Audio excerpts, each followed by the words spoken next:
Welcome to GMR online classes.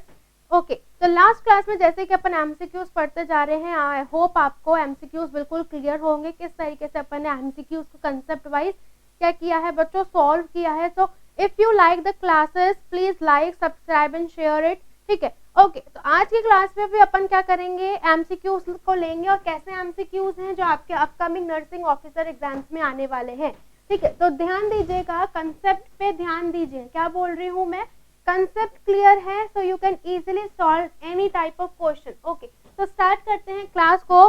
पहला question है, विच of the following is fat soluble vitamin. ये question कौन से सब्जेक्ट से आया है, न्यूट्रिशन से आया है। इस क्वेश्चन में पूछा गया है फैट सॉल्युबल विटामिन कौन सा है। ऑप्शन नंबर 1 है vitamin A, vitamin D, vitamin B complex and both A and B. तो ध्यान दीजिएगा, जो अपन विटामिन पढ़ते हैं तो vitamin there are two categories में होते हैं। ऐसे विटामिन जो वाटर सॉल्युबल होते हैं, जो पानी में घुलनशील होते हैं, उनको वाटर सॉल्युबल बोलते हैं। और फैट सॉल्युबल विटामिन जो लिपिड्स के अंदर सॉल्युबल होते हैं। वाटर सॉल्युबल विटामिन इजीली आपकी बॉडी से बाहर आ जाते हैं और फैट सॉल्युबल विटामिन बॉडी के अंदर फैट से स्टिक रहते हैं, इसलिए वो बाहर नहीं आते। वाटर सॉल्युबल विटामिन जैसे यूरिन पास किया तो उससे यूरिन से बाहर आ गए, तो उसकी डेफिशिएंसी बहुत ज्यादा देखने को मिलती है। विटामिन वाटर सॉल्युबल विटामिन कौन कौन से होते हैं डियर स्टूडेंट, जैसे कि विटामिन बी कॉम्प्लेक्स, ये विटामिन बी के जितने भी हैं वो सारे वाटर सॉल्युबल है।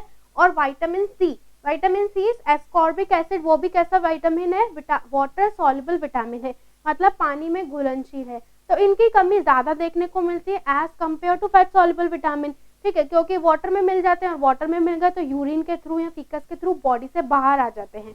ओके, यहाँ तक बात समझ में आई। तो वाटर क्या पढ़ा अपन ने समझा कि ऐसे विटामिन जो कितनी कैटेगरीज में है, दो कैटेगरी में, एक वाटर सॉल्युबल एक फैट सॉल्युबल। वाटर सॉल्युबल कौन से बताए मैंने, एक बी कॉम्प्लेक्स बताया और एक विटामिन सी बताया। बाकी बच्चे कौन, विटामिन ए, डी, ई और के, वो कौन से होते हैं, फैट सॉल्युबल विटामिन होते हैं। तो अपन इसका आंसर यहीं देख लेते हैं। इसमें क्वेश्चन में क्या पूछा है, फैट सॉल्युबल कौन से हैं।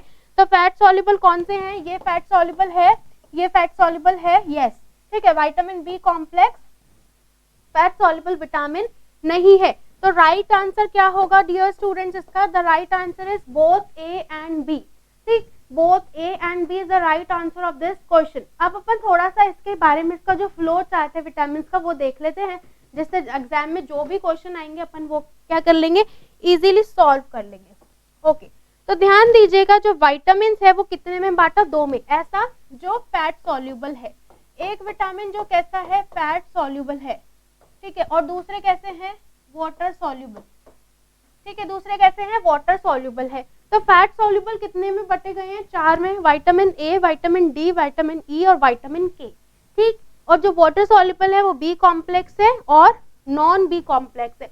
जो नॉन बी कॉम्प्लेक्स होगा उसको अपन विटामिन सी बोलेंगे, और जो बी कॉम्प्लेक्स होंगे वो भी दो कैटेगरी में बटे हुए, एक ऐसे जो एनर्जी प्रोवाइड करते हैं, मतलब जिनको एनर्जी रिलीजिंग विटामिन बी बोलते हैं, और ऐसे जो हिमेटोपोइटिक होते हैं, मतलब जो आपके बॉडी के अंदर ब्लड को बनाने में हेल्प करते हैं, वो कौन से होते हैं, एक होता है vitamin B9 that is folic acid.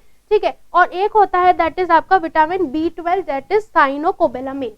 ठीक है, ये विटामिन B12 साइनोकोबैलामिन जो है, ये किस, अगर इसकी कमी हो जाती है तो ये पर्नीशियस एनीमिया करता है, और फॉलिक एसिड की कमी हो जाती है, दैट मींस विटामिन B9 की कमी हो गई तो वो कौन सा एनीमा करेगा, कैसा कौन सा एनीमिया करेगा, दैट इज योर कौन सा करेगा, मेगालोब्लास्टिक एनीमिया। ठीक है, तो ये, और यहाँ पर क्या है, एनर्जी रिलीजिंग विटामिन कौन से हैं, vitamin B1 that is thiamine, vitamin B2 that is riboflavin, vitamin B3 niacin, vitamin B6 pyridoxine. ठीक है, and vitamin B6 that is biotin, और vitamin B5 that is pantothenic acid. इस तरीके से आपके विटामिन को बांटा गया दो तरीके के अंदर, एक ऐसे जो कैसे हैं, वाटर सॉल्युबल है, और एक ऐसे जो फैट सॉल्युबल है। क्लियर है, इनके अंदर कैसे क्वेश्चन आते हैं, डायरेक्ट अगर पूछ लिया जाए कि विटामिन ए का नाम क्या है, तो विटामिन ए का नाम क्या है, रेटिनॉल है। एक क्वेश्चन इस तरीके से आया। अगर पूछ लिया जाए विटामिन B1 की कमी से कौन सी डिजीज होती है, बेरी होती है। बेरी कितने में होती है, ड्राई में और वेट के अंदर, वो आप पढ़िएगा। यहाँ पर नेक्स्ट जैसे ही क्लासेस में अपन जब भी मैं एमसीक्यूज लूंगी तो I will take that MCQ also for you. ठीक है, तो इस तरीके से अपन देखेंगे कि किस तरीके से विटामिन से क्वेश्चन आ रहे हैं। तो विटामिन से बहुत क्वेश्चन बनते हैं, तो एक बार अपन ने विटामिन कंसेप्ट पढ़ा तो उससे रिगार्डिंग जितने एमसीक्यूज बन रहे हैं डियर स्टूडेंट्स वो कवर करते चलिए, आपको बहुत इजी लगने लग जाएगा पूरा सिलेबस। ठीक है, तो अब अपन नेक्स्ट क्वेश्चन की तरफ मूव ऑन करते हैं। What is the next question?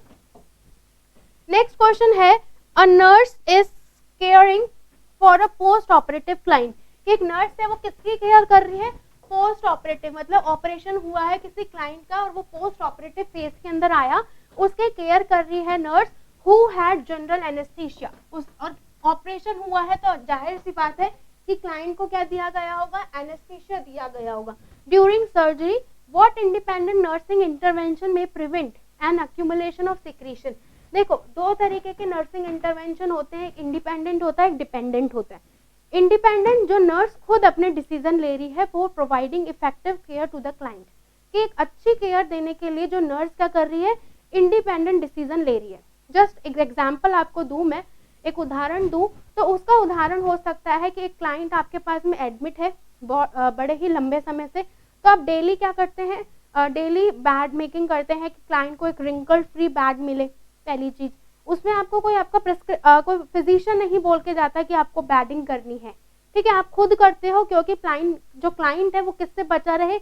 Infection से बचा रहे, बैड सोर से बचा रहे, उसके लिए। तो वो कैसी केयर हो गई? एक इंडिपेंडेंट नर्सिंग केयर हो गई। मीन्स दैट जो नर्स है वो इंडिपेंडेंटली अपने डिसीजन ले रही है क्लाइंट को सुरक्षित रखने के लिए, क्लाइंट को एक अच्छी केयर देने के लिए, जिससे क्लाइंट क्या हो? जल्दी से हेल्दी हो जाए। ठीक है, जल्दी से हेल्दी हो जाए, उसके जितने भी प्रिवेंशन, प्रमोशन और रिहैबिलिटेशन और अपन क्यूरेशन वाले जो एस्पेक्ट पढ़ते हैं उनको ध्यान में रखते हुए अपन क्लाइंट को क्या दे रहे हैं? एक अच्छी केयर दे रहे हैं। क्लियर हुआ यहाँ तक? ओके। अब क्या करना है? जस्ट फॉर एग्जांपल एक क्लाइंट बहुत लंबे समय से हॉस्पिटल में एडमिट है और जो नर्स सोच रही है उसके हेयर्स जो हैं वो बहुत ज्यादा कैसे हो गए हैं? डस्टी हो गए हैं, बहुत ज्यादा डर्टी लुक है उनका, बहुत गंदे हो रहे हैं, फाउल स्मेल आ रही है। तो वो क्या करेगी? उसको कैसी केयर देगी? हेयर केयर देगी। हेयर केयर कौन बोला उसको? कोई नहीं बोला, उसने खुद ने सेल्फ डिसीजन लिया। तो वो कैसा केयर हो गया? इंडिपेंडेंट नर्सिंग केयर हुआ। इंडिपेंडेंट नर्सिंग केयर हुआ। तो ध्यान दीजिएगा, इसमें क्वेश्चन पूछा गया है कि एक नर्स है जिसके पास में पोस्ट ऑपरेटिव क्लाइंट आया है। पोस्ट ऑपरेटिव क्लाइंट आया है कि पर्सन को क्या लगा? एनेस्थीसिया लगा है। क्या लगा है डियर स्टूडेंट? एनेस्थीसिया लगा है। तो एनेस्थीसिया लगने के बाद में ऐसा कौन सा इंटरवेंशन है जो नर्स इंडिपेंडेंटली अप्लाई कर रही है क्लाइंट के ऊपर to prevent accumulation of secretion, की क्लाइंट की बॉडी के अंदर सिक्रीशन का अक्यूमुलेशन या फिर इकट्ठापन नहीं हो। ये क्वेश्चन है। तो फर्स्ट ऑप्शन इसमें है that is postural drainage. Postural drainage के लिए आवश्यकता पड़ेगी फिजिशियन की। फिजिशियन बोलेगा, ध्यान दीजिएगा, फिजिशियन हमेशा क्या करेगा? चेस्ट की एक्सरसाइज के लिए बोलेगा, तभी पोस्टुरल ड्रेनेज क्या किया जाएगा? परफॉर्म किया जाएगा। कपिंग द चेस्ट में मतलब जो क्लाइंट है उसके चेस्ट पे ऊपर कपिंग्स लगाए जाते हैं, तो वो भी कौन बोलता है बच्चों? फिजिशियन ही ऑर्डर करता है। नेजोट्रेकियल सक्शनिंग ऑफ कोर्स कौन बोल के जाता है? These all are the work of the physician. Physician क्या करेगा डियर स्टूडेंट? इसके अंदर ऑर्डर देगा, फिजिशियन ऑर्डर। ठीक है, बाय फिजिशियन ऑर्डर के थ्रू ही क्या किए जाएंगे बच्चों? ये परफॉर्म किए जाएंगे। फोर्थ है that is frequent change of position. ये क्लाइंट है, आपको पता है 2 आवर्सली क्लाइंट की पोजीशन चेंज करी जाती है आफ्टर ऑपरेशन या फिर क्लाइंट की कंडीशन को देखते हुए। ठीक है, ऐसा नहीं कि क्लाइंट की बहुत सीवियर कंडीशन है, बहुत ही सीवियर है और आप लग रहे हो। ठीक है, तो आपको ध्यान में रखना है कि क्लाइंट की कंडीशन कैसी है। अगर क्लाइंट वेंटिलेटर पे है तो अपन उसको कैसे पोजीशन दे रहे हैं, क्लाइंट अगर नॉर्मल है तो अपन उसको कैसी पोजीशन दे रहे हैं। तो उनको रखते हुए दिमाग में ही क्वेश्चन को सॉल्व करना है। कहीं ना कहीं आप क्वेश्चन को सॉल्व करेंगे तो आपका practical knowledge as well as आपका थ्योरेटिकल नॉलेज दोनों के बेसिस पे आप एमसीक्यूज को सॉल्व कर सकते हो। ठीक है, तो ध्यान दीजिएगा, क्या बोला मैंने? Frequent change of position. की पोजीशन ऐसी नहीं है कि चेंज नहीं करनी, चाहे क्रिटिकल हो चाहे नॉन क्रिटिकल हो, दोनों ही सिचुएशन में पोजीशन को चेंज करना है, लेकिन कुछ प्रिकॉशंस को मेंटेन रखते हुए पोजीशन चेंज की जाती है। ठीक है, तो यहाँ पर जब भी क्लाइंट क्या है पोस्ट ऑपरेटिव के बाद में पोस्ट ऑपरेटिव फेज के अंदर आया है, तो पोस्ट ऑपरेटिव फेज में आने के बाद में जो नर्स है वो इंडिपेंडेंट एक्शन ले सकती है, पोजीशन को चेंज करेगी आवरली, जिसकी मदद से क्या होगा? जो क्लाइंट के सिक्रीशन होंगे वो एक जगह पे अक्यूमुलेट नहीं होंगे, और अक्यूमुलेट नहीं होंगे तो क्लाइंट किससे बच जाएगा? क्लाइंट जो रेस्पिरेटरी कॉम्प्लिकेशंस होने थे उनसे बच सकता है, उसके सिक्रीशन जो होंगे डियर स्टूडेंट पोजीशन चेंज करने की वजह से लूज कंडीशन में रहेंगे, और जब लूज रहेंगे तो वो बॉडी से इजीली एक्सक्रीट आउट हो जाएंगे with certain techniques done by the client itself. Okay, clear है क्वेश्चन? तो राइट आंसर क्या होगा इस क्वेश्चन का? The fourth one is the right answer of this question. कि फोर्थ वन क्या होगा इसका राइट आंसर होगा। ओके, नेक्स्ट क्वेश्चन की तरफ चलते हैं। What is the next question? देखिए नेक्स्ट क्वेश्चन अपने पास में आया, what is the priority nursing intervention for a client. जब भी प्रायोरिटी नर्सिंग इंटरवेंशन आता है तो ध्यान दीजिएगा, आपको हमेशा चारों ऑप्शन ही राइट लगते हैं, चारों ऑप्शन ही राइट लगते हैं, लेकिन अपन को उसमें आंसर कौन सा देना होता है? प्रायोरिटी। प्रायोरिटी मतलब सबसे पहली प्रायोरिटी किसको देनी है, ठीक है। तो priority nursing intervention for a client during the immediate post operative period, कि पोस्ट ऑपरेटिव पीरियड के बाद में किसको प्रायोरिटी देते हैं हमेशा? अगर डायरेक्ट अपन कंसेप्ट की बात करें तो एयरवे पे देते हैं। किस पे देंगे? एयरवे पे। उसके बाद में वाइटल साइंस है, उसके बाद में अदर सेकेंडरी थिंग्स आती। सबसे पहली प्रायोरिटी किस पे देंगे? एयरवे पे देंगे, जिससे जो क्लाइंट है वो क्या करे? इजीली ब्रीथ रखे, ब्रीथ लेता रहे, ठीक है। बेसिक फिजियोलॉजिकल नीड्स में भी ऑक्सीजन आता है ना, तो ध्यान दीजिएगा एयरवे को मेंटेन करके रखेंगे। तो ध्यान दीजिए सबसे पहला क्या है? Monitoring vital science, monitor vital science करना है। ओके, सेकंड है observing for haemorrhage, yes haemorrhage तो नहीं हो रहा, उसको भी ऑब्जर्व करना है।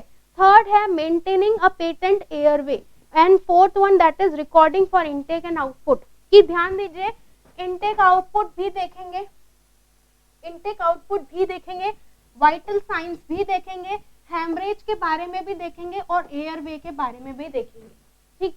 लेकिन मैंने क्या बोला? प्रायोरिटी क्या होती है after surgery? That is your airway. After surgery हो नॉर्मल हो, हमेशा एयरवे का ध्यान रखना है कि पेशेंट जो है वो इजीली ब्रीथ ले रहा है या नहीं ले पा रहा, ठीक है। तो एयरवे को हमेशा प्रायोरिटी देनी है। तो प्रायोरिटी क्या होगा इसका answer? The third one is the right answer of this question. कि जो थर्ड है maintaining a patent airway is the right answer of this question. कि पेटेंट एयरवे होना बहुत ही जरूरी है, ठीक है। ओके, नेक्स्ट क्वेश्चन की तरफ चलते हैं। What is next question? देखिए this is most important question, एक बार दो बार आया है ये क्वेश्चन, ठीक है, लेकिन अब बहुत लंबे समय से नहीं आया। तो बच्चों ध्यान दीजिएगा, इस क्वेश्चन को आपका ध्यान रखना है, आ सकता है आपके अपकमिंग नर्सिंग ऑफिसर एग्जाम्स में। क्वेश्चन क्या है? विच ऑफ द फॉलोइंग शो, एक ये हाथ बनाया हुआ है इस तरीके से, और यहाँ पर इस तरीके से एक बॉक्स बन रहा है। देखिए ये एक बॉक्स बन रहा है और ये सबके बनता है, इस तरीके से हाथ रखेंगे यहाँ पे एक बॉक्स बनता है सबकी। उस बॉक्स को बोलते हैं क्या? पहले ऑप्शंस देख लेते हैं।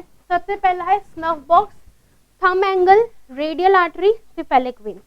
यहाँ से रेडियल आर्टरी, सिफेलिक वेन और रेडियल नर्व भी निकलती है। ध्यान दीजिए यहाँ से क्या होती है, यहाँ से रेडियल आर्टरी भी जाती है, सिफेलिक वेन भी जाती है और रेडियल नर्व भी निकलती है, तीनों चीजें। ओके, एक और क्या आया? थंब एंगल, ये एंगल बन रहा है थंब का, ये भी इसका राइट आंसर है। ओके, इसको बोलते हैं क्या डियर स्टूडेंट? अगर मैं पॉइंट पे आऊं direct, this is known as your snuff box. Snuff box, इसको क्या बोलते हैं? Snuff box. यहाँ पे बॉक्स टाइप बनता है, इसको बोलते हैं स्नफ बॉक्स। ये स्नफ बॉक्स क्या है? एंशिएंट टाइम में यहाँ पे ग्राउंड टबैको रख के यूज में लेते थे लोग, ग्राउंड टबैको रख के यूज में लेते थे इसको, ठीक है, इसलिए इसका नाम रख दिया स्नफ बॉक्स। ये एक एनाटॉमिकल स्ट्रक्चर है, इसलिए इसको इंपॉर्टेंस दी जाती है। कैसा स्ट्रक्चर है? Anatomical structure. जैसे क्यूबॉइटल फोसा है, अलग अलग ऐसे अपन पढ़ते हैं, वैसे ही एक स्नफ बॉक्स भी है जो आपको ध्यान में रखना है। अगर एग्जाम में पूछ लिया जाए, अगर एग्जाम में इस तरीके से मार्किंग देके पूछ लिया जाए कि क्वेश्चन पूछा विच ऑफ द फॉलोइंग शो, की क्या दर्शा रहा है, तो the right answer of this question is snuff box. Snuff box right answer होगा, थंब एंगल नहीं होगा, ठीक है, थंब एंगल नहीं होगा, रेडियल आर्टरी नहीं होगा, सिफेलिक वेन नहीं होगा। अगर स्नफ बॉक्स नहीं होता, रेडियल आर्टरी ही होता ऑप्शन में, सिफेलिक वेन ही होता, तो वी कैन प्रिफर दैट अगर स्नफ बॉक्स प्रेजेंट है तो राइट आंसर क्या होगा इस क्वेश्चन का? स्नफ बॉक्स ही होगा। क्लियर है? इस स्नफ बॉक्स से क्या क्या निकलता है पहले इसका समझ लीजिए, इसका राइट आंसर क्या है? स्नफ बॉक्स है। अब अपन देखेंगे इस स्नफ बॉक्स में क्या क्या प्रेजेंट होता है। देखिए इस स्नफ बॉक्स में इस तरीके से ये हैंड लिया है ना, और यहाँ पर क्या बन रहा है, एक स्नफ बॉक्स बनता है। इस स्नफ बॉक्स के अंदर देख रहे हैं आप यहाँ पर डायग्राम में किस तरीके से स्नफ बॉक्स को दर्शाया गया है। यहाँ एक स्नफ बॉक्स बन रहा है, यहाँ पर टेंडेंस भी मौजूद होते हैं। कौन कौन से टेंडेंट है, एक एक्सटेंसर पॉलिसिस लॉन्गस है और एक एब्डक्टर पॉलिसिस लॉन्गस है। इस तरीके से टेंडेंस मौजूद होते हैं। ओके, यहाँ पर क्या प्रेजेंट है, रेडियल नर्व प्रेजेंट है। अभी मैंने बताया पहली चीज, रेडियल आर्टरी यहाँ से निकलती है स्नफ बॉक्स से, है सिफेलिक वेन यहाँ से निकलती है। ठीक है, तो स्नफ बॉक्स मिलके किसका बना हुआ होता है, स्नफ बॉक्स किससे बनके बना हुआ होता है, पहली चीज रेडियल आर्टरी से। Snuff box is made up of radial nerve, लिख दीजिए radial artery and cephalic vein. ठीक है, इन सब चीजों से मिलके बना हुआ होता है। एक और चीज डियर स्टूडेंट, जब भी आप एमसीक्यूज देख रहे हैं, whenever you are watching this video, so you have to take a notebook with you। आप इनके क्या बना लीजिए, नोट्स बना लीजिए इन एमसीक्यूज के। आपको पता है अपन डेली के एक एक क्लास के अंदर अच्छे से एमसीक्यूज कवर कर रहे हैं, तो आप क्वेश्चन भी लिखिए, ऑप्शंस भी लिखिए और उनका आंसर्स भी लिखिए, और जो रेशनल आपको बताया जा रहा है उस रेशनल को भी आप लिखिए, जिससे आपका क्या होगा बच्चों, कंसेप्ट क्लियर होगा और आप इजीली सॉल्व कर सकोगे। ठीक है स्टूडेंट्स, आपका कंसेप्ट क्लियर होगा और आप जितने एमसीक्यूज होंगे, यकीन मानिए मेरा 20 में से 10 से 12 एमसीक्यूज आप नॉर्मली यूं ही सॉल्व कर देंगे जब आप एमसीक्यूज की प्रैक्टिस करेंगे। तो आप नोटबुक ले लीजिए, एक सेपरेट परचेज कर लीजिए और उसके एमसीक्यूज के एक अलग ही नोटबुक बना के आप प्रैक्टिस कीजिएगा। ठीक है, तो इसमें क्या है, अपन किसकी बात कर रहे थे, स्नफ बॉक्स की। अगर मैं पूछूं डायग्राम से, तो डायग्राम में आप बता देंगे कि स्नफ बॉक्स क्या है, बता देंगे। ठीक है, स्नफ बॉक्स किसका बना हुआ होता है, snuff box consist of 3 things, radial nerve, radial artery and the cephalic vein. Clear है, इन तीनों का बना हुआ होता है। यहाँ से 2 बोन्स और अटैच होती है, एक होती है ट्रेपेजियम और एक होती है स्केपॉइड। कौन कौन सी 2 बोन्स आती है इसके पोस्टीरियरली, कौन कौन सी आती है, एक ट्रेपेजियम आती है और एक स्केपॉइड बोन आती है। अगर बोन से क्वेश्चन पूछ लिया जाएगा तो आप बता देंगे कि स्नफ बॉक्स से कौन सी बोन्स पोस्टीरियर अटैच रहती है, दैट इज ट्रेपेजियम एंड स्केपॉइड। और कौन सी नर्व और आर्टरी और वेन है, रेडियल नर्व है, रेडियल आर्टरी है और सिफेलिक वेन है। क्लियर है ये क्वेश्चन। अगर इस क्वेश्चन से रिगार्डिंग कोई भी क्वेश्चन पूछा जाता है, आई थिंक आप डेफिनेटली करके ही आएंगे। ओके, नेक्स्ट क्वेश्चन की तरफ चलते हैं। देखो नेक्स्ट क्वेश्चन क्या आया, what is normal duration of hand scrubbing and rubbing. Scrubbing rubbing both are similar, both are synonyms. तो ध्यान दीजिएगा स्टूडेंट, हमेशा एम्स में या नॉर्सेट अपन बोलेंगे अब तो उसको, नॉर्सेट में इस तरीके से क्वेश्चन पूछे जाते हैं। पता है हैंड वॉशिंग पे हमेशा क्वेश्चन पूछा जाता है। इसमें 3 क्वेश्चन बनते हैं, पहले अपन एक बार इसके ऑप्शन देख लेते हैं फिर अपन डिस्कस करेंगे। ठीक है, इसमें पूछा what is the normal duration of hand scrubbing या फिर रबिंग, कि नॉर्मल ड्यूरेशन क्या होता है। ऑप्शन फर्स्ट है 40 to 60 सेकंड, ऑप्शन सेकंड है 10 मिनट्स, 5 मिनट्स थर्ड है, फोर्थ है 20 से 30 सेकंड। ओके, तो ध्यान दीजिएगा, अपन सबसे पहले डिस्कस करेंगे किसके बारे में, हैंड रबिंग के बारे में, फिर medical hand washing, then after surgical hand washing. इस तरीके से क्यों ले रही हूँ मैं, क्योंकि इनका ड्यूरेशन भी बढ़ रहा है। ओके, जब अपन बात कर रहे हैं हैंड रबिंग की, तो हैंड रबिंग जब भी अपन क्या कर रहे हैं, जो भी सॉल्यूशंस अपन यूज में लेते हैं उससे अपन क्या कर रहे हैं, डायरेक्टली अपने हैंड को रब्स कर रहे हैं, वो क्या है, हैंड रबिंग है। तो हैंड रबिंग करने का ड्यूरेशन होता है, वो होता है 20 से 30 सेकेंड्स। जो एक्यूरेट अगर इसका आंसर होगा वो होगा 20 सेकेंड, 20 सेकेंड। ठीक है, तो 20 सेकेंड तक आपको क्या करना है, आपके हैंड रब करने हैं, वो क्या कहलाएगा, हैंड रबिंग का ड्यूरेशन कहलाएगा। अगर मुझे मेडिकल हैंड वॉशिंग परफॉर्म करना है ड्यूरिंग या आफ्टर एनी मेडिकल प्रोसीजर, किसी भी मेडिकल प्रोसीजर को करने से पहले मैं क्या कर रही हूँ, मेरे मेडिकल हैंड वॉशिंग को परफॉर्म कर रही हूँ, तो उसमें कितना ड्यूरेशन होगा बच्चों, 40 से लेकर 60 सेकेंड्स तक का टाइम होगा। मतलब 1 मिनट मान के चलिए, कितना, 40 से लेके 60 सेकेंड्स तक। अगर मैं सर्जिकल हैंड वॉशिंग कर रही हूँ before any procedure, before assisting any procedure, before assisting any operation, तो मैं क्या कर रही हूँ, सर्जिकल हैंड वॉश कर रही हूँ, तो उसका टाइम जो होता है वो 5 मिनट से लेकर 10 मिनट तक होता है। सर्जिकल हैंड वॉश पूरी इस तरीके से की जाती है। है ना। तो सर्जिकल हैंड वॉश करने का जो ड्यूरेशन वो कितना होता है, 5 मिनट से लेके 10 मिनट तक। 5 मिनट मिनिमम है, मैक्सिमम कितना है 10 मिनट है। 5 minute minimum, maximum is 10 minutes, या 10 मिनट तक आपके हाथ धोगे ही धोगे बिफोर एनी सर्जिकल प्रोसीजर। कि सर्जरी चाहे माइनर हो चाहे मेजर हो, सर्जिकल प्रोसीजर आपको हैंड वॉशिंग करनी है। और सर्जिकल हैंड वॉशिंग करने का ड्यूरेशन कितना है, 5 मिनट से 10 मिनट तक है, जिसमें 5 मिनट्स क्या है मिनिमम है, और जो 10 मिनट्स है वो क्या है मैक्सिमम है। तो यहाँ पर क्वेश्चन में पूछा गया है कि जो हैंड रबिंग है उसका टाइम कितना होता है, अभी अपन ने डिस्कस करा, दैट इज 20 से लेके 30 सेकेंड इसका राइट आंसर है। जो 40 से 60 सेकेंड है वो किसका है, मेडिकल हैंड वॉश का है, मेडिकल हैंड वॉशिंग इसका है, ठीक है। और जो 10 मिनट है और 5 मिनट है ये किसका है, सर्जिकल हैंड वॉशिंग का है, जिसमें से जो 5 मिनट है बच्चों वो क्या है मिनिमम है, और जो मैक्सिमम है वो क्या है 10 मिनट है। क्लियर है, जो मैक्सिमम है वो क्या है 10 मिनट है। क्लियर हुआ, ओके। नेक्स्ट क्वेश्चन की तरफ चलते हैं। व्हाट इज नेक्स्ट क्वेश्चन, देखिए नेक्स्ट क्वेश्चन क्या आया, who discovered basic physiological need. तो अपन ने पहले भी डिस्कस किया था कि क्या किया था, अपन ने पहले भी पढ़ा था एनवायरमेंट थ्योरी किसने दी है ना, ऑरम्स ने क्या थ्योरी दी, ये सब अपन पहले क्लासेस में डिस्कस कर चुके हैं। अब क्या पूछा गया है, क्वेश्चन में पूछा गया है who discovered basic physiological need. ये मैं आपको पहले भी बता चुकी हूँ कि जो बेसिक फिजियोलॉजिकल नीड है वो किसने डिस्कवर्ड की थी, अब्राहम मैस्लो ने डिस्कवर्ड की थी। इन्होंने बेसिक से एडवांस की तरफ पूरी लाइफ की जर्नी बता दी कि जब किसी का जन्म होता है तब से लेकर जब वो मरण तक जाता है, मरता है, डेथ होती है, तब तक वो बेसिक फिजियोलॉजिकल नीड्स को फुलफिल करता हुआ चला जाता है, ठीक है। सबसे लास्ट में जो आती है that is what, high priority need.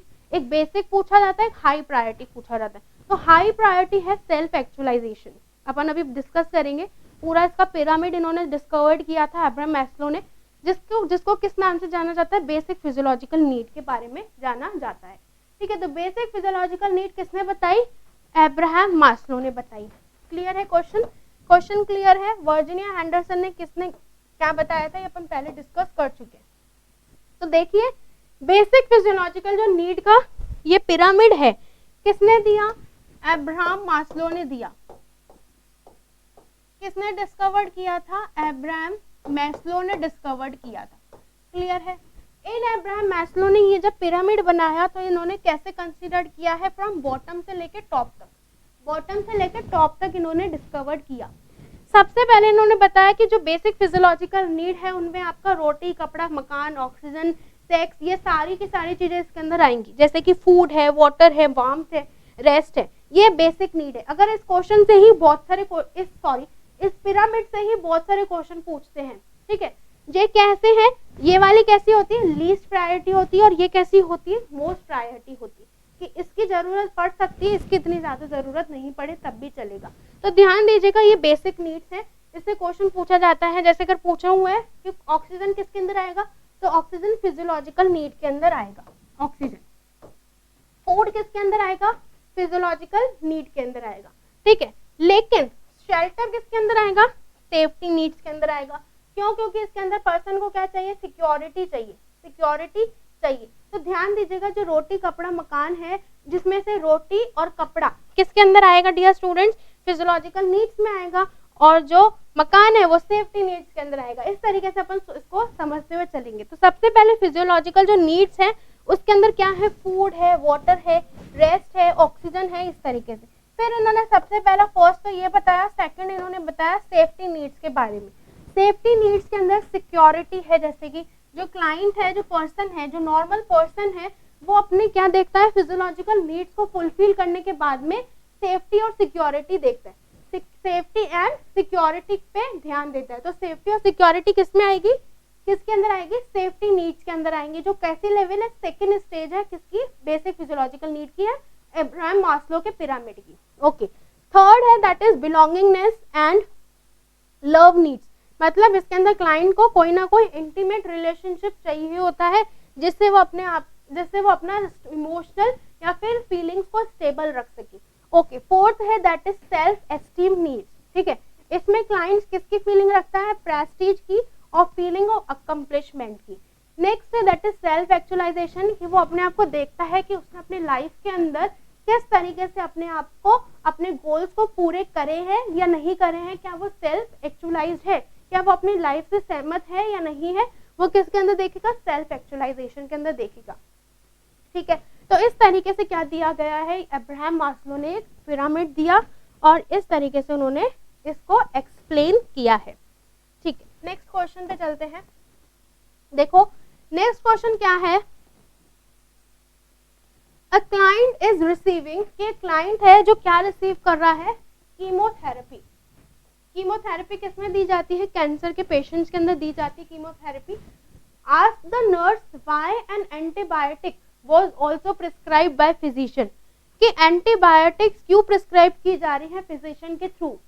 Which tissue affected by chemotherapy should the nurse considered when formulating a response, कि इसको ध्यान में रखते हुए नर्स क्या रिस्पॉन्स करेगी, आप क्वेश्चन से समझ लीजिए। पहला ऑप्शन है लिवर, सेकंड है ब्लड, थर्ड है बोन मैरो और फोर्थ है लिम्फ नोड्स। तो डियर स्टूडेंट ध्यान रखिएगा, जब भी कीमोथेरेपी दी जाती है तो कीमोथेरेपी किसको अफेक्ट करती है, आपकी बॉडी के अंदर सेल्स को अफेक्ट करती है, मतलब बॉडी की सेल साइकिल को पूरी तरीके से डैमेज कर देती है, healthy cell as well as unhealthy cell दोनों को किल करती है।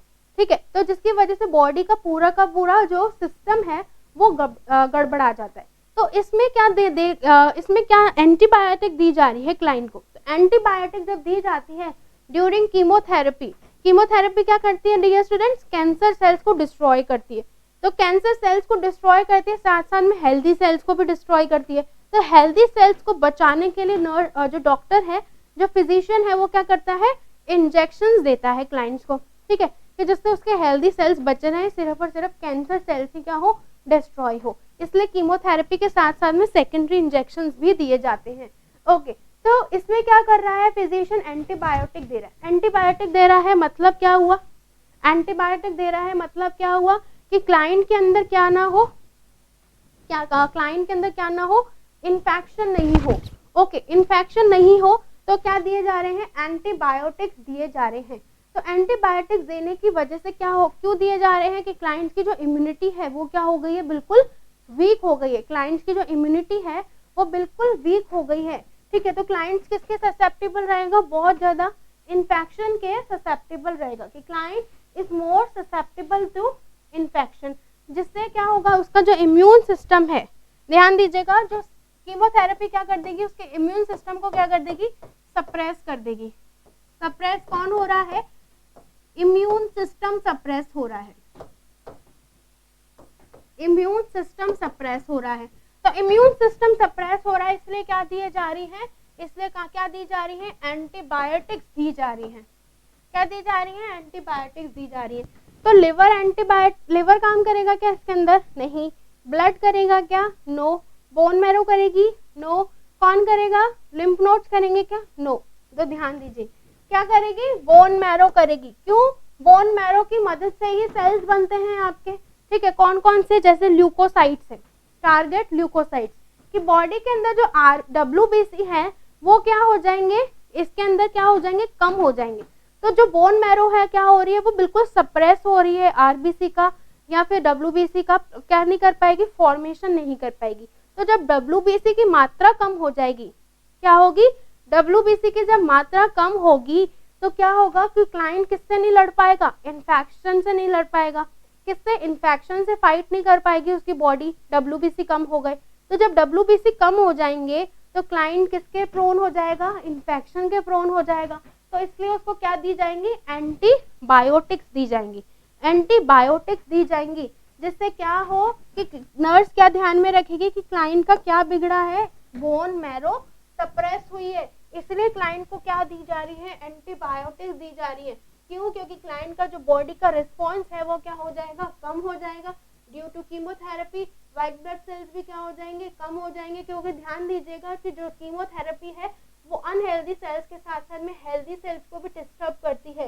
इसमें क्या होता है, फिजिशियन क्या करता है, क्या देता है, अदर इंजेक्शंस भी देता है जिससे जो हेल्दी सेल्स है वो बचे रहें। तो बोन मैरो क्या होगी डियर स्टूडेंट, इसमें सप्रेस होगी। तो क्लाइंट्स के जो आरसीबीसी जब रिपोर्ट्स आप देखोगे ना कीमोथेरेपी देने के बाद में, वो प्रीवियस से और जो कीमोथेरेपी के बाद में जो आती है उनमें दोनों में वेरिएशंस आ जाते हैं। तो उन वेरिएशंस को मेंटेन करने के लिए जो फिजिशियन है एंटीबायोटिक्स भी देता है, एंटी इमेटिक्स भी देता है, जिससे क्लाइंट कैसा रहे, सेफ साइड में रहे, क्लाइंट कैसा रहे, सेफ साइड में रहे और जल्दी से ठीक हो सके। ओके तो ध्यान रखिएगा, अकॉर्डिंग टू कंसेप्ट वाइज ही क्या करना है आपको, एमसीक्यूज को क्या करने हैं डियर स्टूडेंट, सॉल्व करने हैं। ओके नेक्स्ट क्वेश्चन की तरफ बढ़ते हैं। नेक्स्ट क्वेश्चन क्या आया, नेक्स्ट क्वेश्चन है in which of the following is dead end disease. अब आप पूछोगे डेड एंड डिजीज क्या होती है, कि ऐसी डिजीज जो बिल्कुल खत्म हो गई है, नहीं। तो ध्यान दीजिए, डेड एंड डिजीज मतलब ऐसी डिजीज जो आपसे किसी और को नहीं फैल सकती, उसको क्या बोलते हैं, डेड एंड डिजीज बोलते हैं। देखिए जस्ट फॉर एग्जांपल इसको समझते हैं अपन, डेड एंड डिजीज को कभी नहीं भूलोगे आप कि डेड एंड डिजीज क्या होती है, नाम से तो आप कुछ और भी निकाल सकते हो। डेड एंड डिजीज क्या होती है, ऐसी डिजीज जो वन पर्सन से दूसरे पर्सन में नहीं ट्रांसफर हो।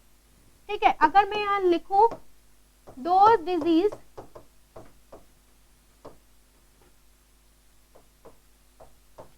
which does not, ठीक है, does not spread from one person to another, जो एक पर्सन से दूसरे पर्सन में नहीं फैले, उस डिजीज को क्या बोलते हैं, डेड एंड डिजीज बोलते हैं। ओके ऑप्शन में चले, those disease which does not spread from one person to another person is known as dead end disease। यहाँ पूरा कंप्लीट कर देते, रट लीजिएगा, is known as dead and disease। बात समझ में आई, किसको बोलेंगे डेड एंड डिजीज, ऐसी बीमारी जो एक पर्सन से दूसरे पर्सन में नहीं फैल रही, मतलब the disease which is non communicable in nature, which is not contagious, is known as dead end disease. समझ में आया, ओके। डेड एंड डिजीज के अंदर अब यहाँ पे पूछा विच of the following is dead end disease, इनमें से ऐसी कौन सी है जो डेड एंड डिजीज क्या है, विच of the following is dead end disease, कि इनमें से ऐसी कौन सी है जो डेड एंड डिजीज है। ओके क्वेश्चन समझ में आया। फर्स्ट ऑप्शन है अपने पास में रेबीज, फर्स्ट है रेबीज।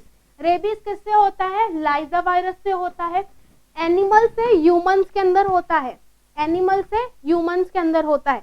मतलब एक एनिमल किसको कर रहा है इन्फेक्ट, ह्यूमन में। एनिमल कैसा इन्फेक्टेड है, ह्यूमन कैसा है अनइन्फेक्टेड है। इन्फेक्टेड अनइन्फेक्टेड को इन्फेक्टेड बना रहा है, दैट इज रेबीज। ठीक है, एक वायरल डिजीज से अपन इस पे पहले भी डिस्कस कर चुके हैं थोड़ा बहुत। सेकंड है tuberculosis. Yes, tuberculosis is communicable, which is spread from one person to another person. This is your non-dead end disease। मतलब ये क्या है, non-dead end disease है, ये कोई dead end disease नहीं है क्योंकि ये फैलती है। ठीक है, थर्ड है कंजक्टिवाइटिस। कंजक्टिवाइटिस भी कम्युनिकेबल है, ध्यान दीजिएगा, कंजक्टिवाइटिस इन्फ्लेमेशन ऑफ कंजक्टाइवा भी कम्युनिकेबल है। और जो फोर्थ है दैट इज सिफिलिस, भी कम्युनिकेबल है। ठीक है, सिफिलिस भी कम्युनिकेबल है। ओके, सिफिलिस भी सेक्सुअली ट्रांसमिटेड डिजीज है, एक एसटीडी है, ये भी कम्युनिकेबल है। जो रेबीज है वो क्या है, डेड एंड डिजीज है। कैसे देखिए, एनिमल क्या है, जैसे डॉग बाइट हुआ, रेबीज किससे हो रहा है, डॉग से होता है, बैट से होता है, कैट से होते हैं, जिनके अंदर लाइजा वायरस प्रेजेंट है, रेब्डो वायरस प्रेजेंट है, ऐसे ही होता है। तो इन रेब्डो वायरस की वजह से या लाइजा वायरस की वजह से एनिमल से किसके अंदर आ रही है बीमारी, ह्यूमंस में आ रही है। ह्यूमंस में नहीं, ह्यूमन में आ रही है, एक ही पर्सन में आ रही है, एक को काटा है। डॉग ने किसको कट किया, किसको बाइट किया, एक ह्यूमन को बाइट किया है, तो उसको काटने पे उसी में रहेगी बीमारी, किसी और में नहीं रहेगी। अगर उस ह्यूमन को हुई, ऐसा नहीं कि वो ह्यूमन दूसरे को काट के आ जाएगा तो उसको भी हो जाएगी, ऐसे नहीं होती। इसलिए एक ऐसी बीमारी है डेड एंड डिजीज है, मतलब जिस पर्सन को हुई है उसी में ही रहेगी, उसको क्या बोलते हैं, डेड एंड डिजीज बोलते हैं। अब आप कहोगे मैम एनिमल से तो ह्यूमन में हुई, तो बेटा एनिमल से जब ह्यूमन में हुई है वो जूनोटिक डिजीज है। The disease which is spread from animal to human, that disease is known as zoonotic disease, zoonosis है वो। ठीक है, लेकिन एनिमल से एनिमल, सॉरी, लेकिन ह्यूमन से ह्यूमन में तो नहीं हो रही ना, ह्यूमन से ह्यूमन में वो कौन सी हो जाएगी, कम्युनिकेबल हो जाएगी। तो ध्यान दीजिएगा, ऐसी डिजीज जो एनिमल से ह्यूमन में हो रही है वो कैसी डिजीज है, जूनोटिक है। तो जो जूनोटिक डिजीज है या फिर वी कैन से दैट कि एक पर्सन से दूसरे पर्सन को नहीं होती वो बीमारी क्या कहलाती है, डेड एंड डिजीज कहलाती है। बात समझ में आई, वो क्या कहलाती है, डेड एंड डिजीज कहलाती है। तो राइट आंसर इसका क्या होगा, रेबीज होगा। ऐसे और भी बहुत सारी चीज बीमारियां हैं या डिजीज है जो एक पर्सन को हो गई तो वो दूसरे पर्सन को स्प्रेड नहीं होती है, ठीक है, एक पर्सन को हो गई तो वो दूसरे को पर्सन को स्प्रेड नहीं होती, उसको अपन क्या बोलते हैं, डेड एंड डिजीज बोलते हैं। क्लियर हुआ यहाँ तक। तो इसी तरीके से डियर स्टूडेंट, आपको क्लास पसंद आई है तो प्लीज सब्सक्राइब कीजिए, लाइक करें और जितना ज्यादा हो सके शेयर कीजिए। आपका जीएमआर में बहुत बहुत स्वागत है। यहाँ पर online as well as offline बहुत अच्छा कंटेंट दिया जाता है for your dream and for becoming nursing officer. So dear student, thank you so much for watching this class.